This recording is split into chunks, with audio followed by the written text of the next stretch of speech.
এবার দেখেন মিষ্টিগুলো কত সুন্দর হয়েছে, আর কালারটাও দেখেন কত সুন্দর। আপনাদেরকে একটু কেটে দেখাচ্ছি।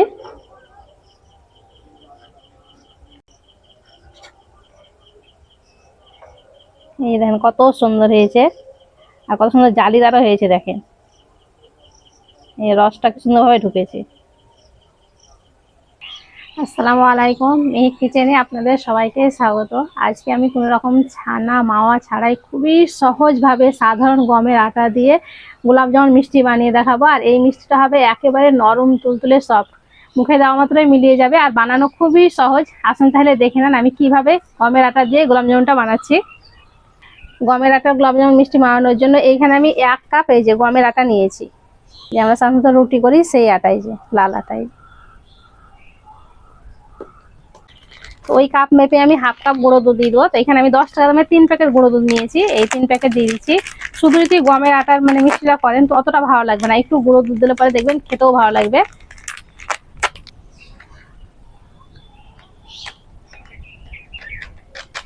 তিন প্যাকেট গুঁড়ো দুধে এখন হাফ কাপ হয়ে গেছে। 1 চিমটে দিয়ে দিচ্ছি খাবার সোডা। এই 1 চিমটে এইভাবে নেবেন, যতটা ওঠে ঠিক ততটাই, খুব বেশি দিলে আবার ফেটে যাবে। আর এই চা চামচেরই মাথা ছাটা নিয়েছি 1 চা চামচ বেকিং পাউডার, এই যে মাথা ছাটা।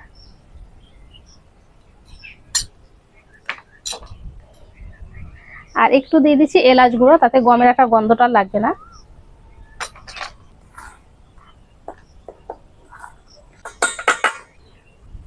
আর দেশি ঘি দিয়ে দেবো আমি 2 চামচ। আপনারা চাইলে এখানে তেলটাও দিতে পারেন, সাদা তেলটা, তবে সাদা তেলের থেকে ঘিটা দিবেন, বেশি ভালো লাগবে খেতে। এবার খুব ভালো করে এইভাবে মিক্স করে নেব।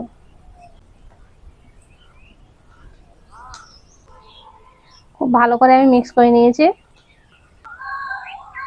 এখানে আমি গরুর দুধ নিয়েছি, আর দুধটা এখন নর্মাল আছে, একবার জাল করে ফুটে তারপর ঠান্ডা করে নিয়েছি। আপনারা চাইলে হালকা গরম দুধটাও দিতে পারেন।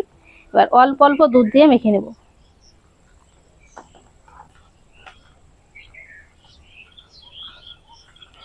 আমি এখানে দুধ দিয়ে মেখে নিচ্ছি, আপনারা চাইলে পানি দিয়েও মেখে নিতে পারেন, তবে একটু নরম করে মেখে নিতে হবে। অল্প অল্প দুধ দিয়ে একটু নরম করে মেখে নিয়েছি। এই যে দেখেন হাতে লেগে লেগে যাচ্ছে, এইরকম নরম করে মেখে নিতে হবে। এবার ডোটাকে আমি ঢাকা দিয়ে রেস্টে রেখে দিচ্ছি 10 মিনিটের জন্য। এই ফাঁকে এবার আমি চিনি শিরাটা রেডি করব। এবার আমি চিনি শিরাটা বানাবো, তার জন্য এই কাপ মেপে 2 কাপ দিয়ে দেবো চিনি।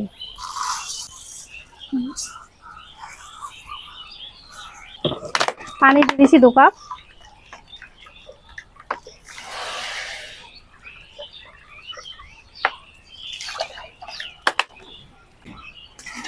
আর এই শিরাটা খুব বেশি ঘন হবে না, শুধুমাত্র চিনিটা গলে তারপর ফুটে গেলে হয়ে যাবে।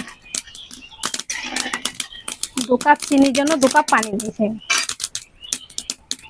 এবার দিয়ে দেবো 2টো ছোট এলাচ।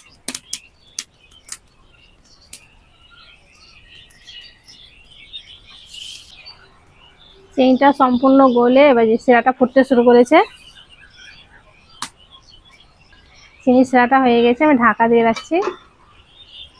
আর এদিকে 10 মিনিট হয়ে গেছে রেস্টে রাখা। এই যে অল্প অল্প নিব, এই সাইজ করে নিচ্ছি, হাত দিয়ে এইভাবে ভালো করে গোল করে নিই।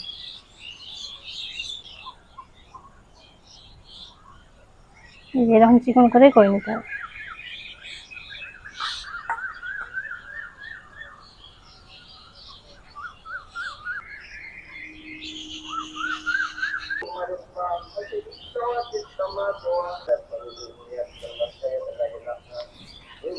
সবগুলো আমি এইভাবে রেডি করে নিয়েছি। নামাজ পড়ে চলে এসেছি, দিয়ে চুলোতে একটা প্যান বসিয়ে দিয়েছি। এবার ভাজার জন্য দিয়ে দিয়েছি তেল। এবার তেলটাকে হালকা করে গরম করতে হবে। এটা যেহেতু আটার মিষ্টি হচ্ছে, আর যদি আবার সুজির মিষ্টি বানাবেন তাহলে তেলটা কিন্তু ভালো করে গরম করতে হবে। তেলটাকে আমি হালকা করে গরম করে নিয়েছি। আর মিষ্টিটা দেখেন এইভাবে চ্যাপটা হয়ে গেছে, থালাতে রেখেছি তার জন্য। হাত দিয়ে আর একটু গোল করে নিতে হবে, এইভাবে গোল করে ছেড়ে দেবো।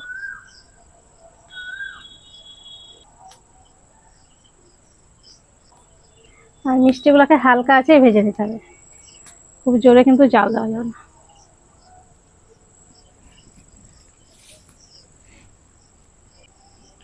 এখন থেকেই দেখেন মোটা হতে শুরু করেছে।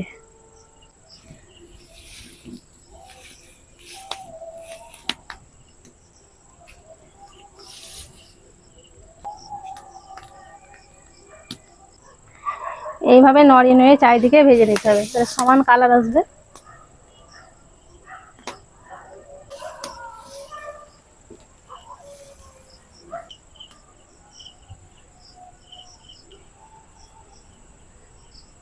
এই মিষ্টিগুলোকে ভেজে নিয়েছি, আর শিরাটা এখন হালকা গরম আছে। মিষ্টিগুলো উঠিয়ে নেবো এবার।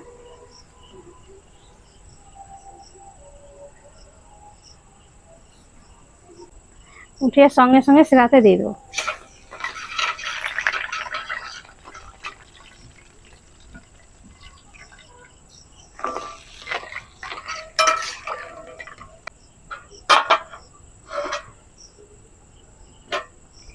শিরাটা এখন হালকা গরম আছে, তার জন্য আমি 1 মিনিট চুলোতে চাপিয়ে জাল করে নিই। খুব বেশি জাল করতে হবে না, ঘড়ি ধরে 1 মিনিট জাল করে নিয়ে চলো। যেহেতু আমার শিরাটা ঠান্ডা হয়ে গেছে, 1 মিনিট আমি জাল করে নিয়েছি। আর এই যে দেখেন এই ফুটতে শুরু করেছে, এবার নামিয়ে নেব।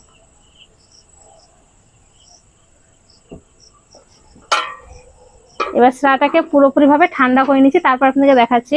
মানে 30 মিনিট রাখলেই হবে। মিষ্টিটা আমি 30 মিনিট রাখার পর আপনাদের দেখাচ্ছি। এবার কত সুন্দরভাবে শিরাটা টেনে নিয়েছে।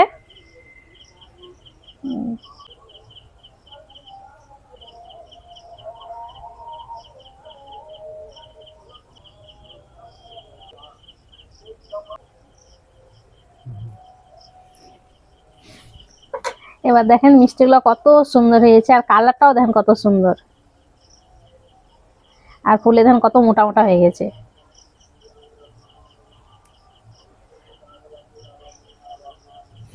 আর একেবারে যে নরম তুলতুলে, আর উপরে স্কিনটা দেখেন একটু ছেড়ে যায়নি। আপনাদেরকে একটু কেটে দেখাচ্ছি।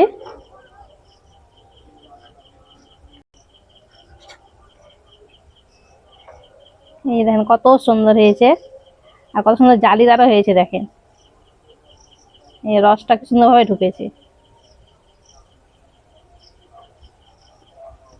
এই দেখেন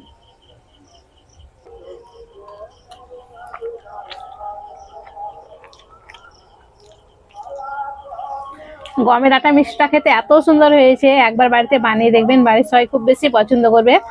আর আমি যেভাবে দেখিয়েছি ওইভাবেই বানাবেন, আপনাদের মিষ্টিটাও খুব সুন্দর হবে। ভাজার সময় একটু টাইম নিয়ে ভাজবেন, তাহলে পরে দেখবেন সেটা ঠিকঠাক ঢুকবে। আশা করছি আজকের এই গমের আটার মিষ্টি রেসিপি আপনাদের অনেক ভালো লেগেছে।